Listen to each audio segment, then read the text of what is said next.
la rivalité franco-anglaise domine l'histoire de l'Europe occidentale depuis plus de 1000 ans sur terre comme sur mer, depuis Hastings jusqu'au Brexit. Gérard Blier présente quelques grands moments de cette histoire au micro de Yann Le Perf.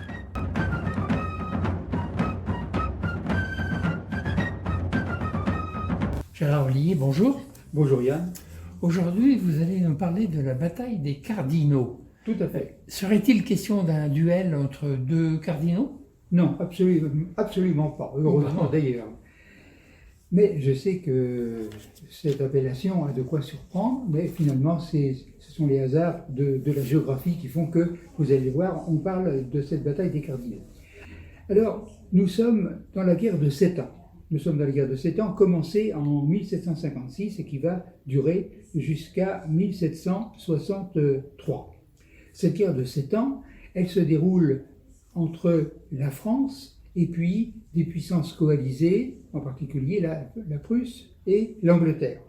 Et comme l'Angleterre est présente un petit peu partout, la France aussi, eh bien, nous allons avoir des affrontements entre Français et Anglais dans les parages des rivages français. On l'a vu avec l'affaire de l'île d'Aix, mais aussi au loin.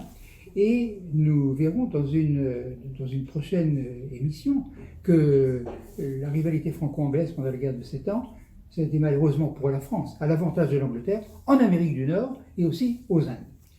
Eh bien, il va se passer la chose suivante, c'est-à-dire qu'une nouvelle bataille navale entre les Français et les Anglais durant la guerre de 7 ans va se dérouler. Elle va se dérouler près des côtes françaises, non loin de la presqu'île de Quiberon, au sud de la Bretagne, en 1759, et on va l'appeler, vous allez voir pourquoi, la bataille donc des cardinaux. Alors, cette fois-ci, c'est la France qui prend l'initiative et qui veut frapper l'Angleterre. Les Français, à ce moment-là, bien sûr, veulent venger la hougue, mais ils se souviennent de Bévésier, par exemple. Ils savent que l'Angleterre est quand même si elle est la maîtresse des mers, on peut, avec un peu de réussite, évidemment, la mettre à mal. Alors, donc, les Français prennent des initiatives, regroupent des bateaux, de façon, bien sûr, à rencontrer la flotte anglaise. Et il se trouve que dans le secteur des arsenaux, les 3 grands arsenaux et ports militaires français sont Rochefort, Brest et Toulon, et c'est évidemment le port de Brest, compte tenu de la proximité avec l'Angleterre, qui évidemment est très important pour les Français et aussi pour les Anglais. Et c'est ainsi que lorsque les Anglais se rendent compte que les Français sont animés d'intentions tout à fait belliqueuses, eh bien, les Anglais concentrent un certain nombre de bâtiments, beaucoup de bateaux importants, de grande taille, près de Brest. Ce qui fait que cette concentration de bateaux anglais près de Brest fait que, bien sûr, la flotte française se rend compte que là, ils ont affaire à forte partie, et les Français sont obligés d'abandonner l'idée de se concentrer autour du port de Brest, et je ne dis pas qu'ils fuient, mais ils se replient le long de la côte sud de la Bretagne en direction du golfe du Morbihan et de la baie de Quiberon. Là, à ce moment-là, il s'agit d'une flotte qui est bien organisée, qui se replie, mais sur laquelle les Français peuvent compter. Elle est commandée par l'amiral Brienne de Conflans, qui est un homme de 75 ans. 75 ans, à l'époque, évidemment, c'était déjà un âge avancé, mais c'est ainsi.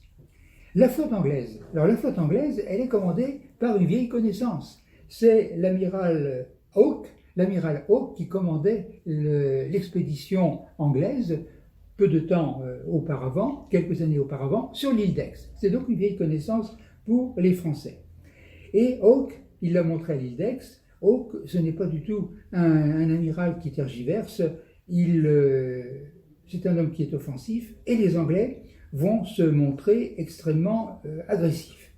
À ce moment-là, ça veut dire que la flotte anglaise qui était vers Brest, elle part à la poursuite de la flotte française qui se repliait le long de la côte sud de la Bretagne. Et à ce moment-là, inévitablement, il y a une rencontre, les Français font face et le choc va avoir lieu, où, non loin de Quiberon, vous voyez où est la presqu'île de Quiberon, en particulier, bien sûr, près des rochers et des récifs que l'on appelle les cardinaux. Ces récifs tout à fait inhospitaliers, comme tout récif qui se respecte, se situent non loin des îles d'Ouate et d'Oedic.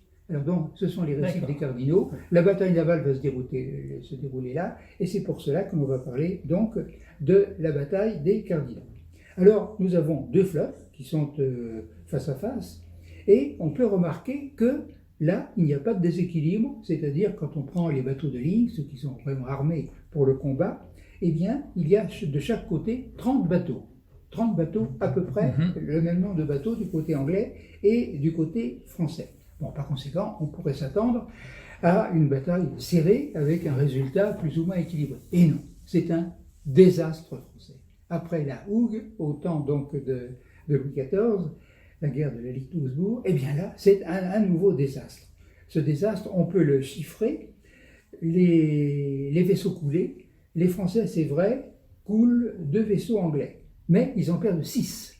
Et le plus grave, c'est que les autres vaisseaux français qui ne sont pas coulés, c'est-à-dire dans les 24-25, eh bien, ils fuient cette fois-ci pour se réfugier où? Sûrement pas à Brest, les Anglais y sont, mais vers Rochefort. Ils fuient vers Rochefort pour évidemment éviter la catastrophe. Donc, c'est une bataille qui est une grande victoire anglaise, une de plus, et cette victoire anglaise, elle est attestée par les nombres de tués, c'est-à-dire dans ce combat, sur les bateaux anglais, il y a environ 300 tués chez les Anglais. Mais chez les Français, 2500 tués, ce qui est évidemment tout à fait considérable. Alors vous allez me dire, mais puisque les deux flottes étaient comparables, comment s'explique ce nouveau massacre de la flotte française qui a présenté un nombre de bâtiments qui était à peu près égal à celui de l'adversaire? Alors, il y a plusieurs causes, des causes qui sont parfois récurrentes. C'est sûr, on le sait maintenant, les historiens ont travaillé là-dessus. S'il y a 30 bateaux de chaque côté, bateaux de guerre, eh bien, les navires britanniques sont de meilleure qualité. D'une part. Ils ont des canons? Oui, les deux marines ont des canons, mais les canons anglais, c'est vrai, sont particulièrement efficaces. Et il se trouve que les équipages, eh bien, sont de meilleure qualité en Angleterre. Pour l'Angleterre, ça a été une constante. Pour l'Angleterre, la sécurité maritime, c'est une priorité absolue, plus que pour les Français, ce qui fait qu'à cette époque-là, en particulier, les équipages sont meilleurs. Donc, autant de navires de chaque côté, mais des navires meilleurs chez les Anglais et des équipages beaucoup mieux entraînés. D'autre part, le commandement. Eh bien, on retrouve ce qui s'est passé ailleurs, c'est-à-dire que Hawke est supérieur au niveau du commandement avec ses officiers, bien sûr, aux officiers et au commandement français. D'autre part, eh bien, l'histoire de la hougue se renouvelle, les courants, vous allez me dire, mais alors les Français sont nuls, ils ne peuvent pas. Bon, c'est comme ça, c'est-à-dire, c'est peut-être un manque d'expérience, les Anglais étaient plus expérimentés, mais le vent et les courants, vous allez me dire, ils sont les mêmes pour tout le monde. Mais enfin, ils sont infiniment mieux utilisés par les Anglais, qui sont encore une fois beaucoup plus au courant de tout ça, sans jeu de mots, et les courants et le vent accentuent la dispersion de la flotte française. Vous vous souvenez qu'on avait dit exactement la même chose pour la bataille de la Hougue. Alors donc voilà, aux Cardinaux, c'est un nouveau désastre de la marine française, et les conséquences sont intéressantes sur le plan psychologique. C'est-à-dire qu'après la Hougue, la marine française reconnaissait que c'était la marine anglaise qui était la première du monde. Mais les Français ne faisaient pas trop de complexes d'infériorité, ils se souvenaient de Bévésier. Et la meilleure preuve, c'est que donc il s'agissait bien en 1759 d'un projet d'offensive vers les îles britanniques, vers l'Angleterre. On croyait que c'était possible. Bon, là, après, voyez-vous, cette répétition, après l'île d'Aix, après la Hougue, après les Cardinaux, ça fait beaucoup, même s'il y a eu Bévésier avant. Là, cette fois-ci, on le sait, par des tas de témoignages. On a découvert des lettres de marins, leurs familles, etc. Bon, là, à partir voyez-vous, des Cardinaux, la marine française fait incontestablement un complexe d'infériorité, parce qu'alors là, maintenant, en profondeur, elle est absolument persuadée de la supériorité navale des Anglais. Alors donc, cette bataille n'est pas plus grave que celle de la Hougue, mais il y a un phénomène d'accumulation, voyez-vous. Là, cette fois-ci, les Français font un vrai complexe d'infériorité, et naturellement, Cette reconnaissance, alors là, évidente, de la supériorité navale des Anglais, ça va avoir des conséquences. On retrouvera cela dans les décennies à venir, compte tenu du fait que les affrontements vont continuer sur mer entre Français et Anglais.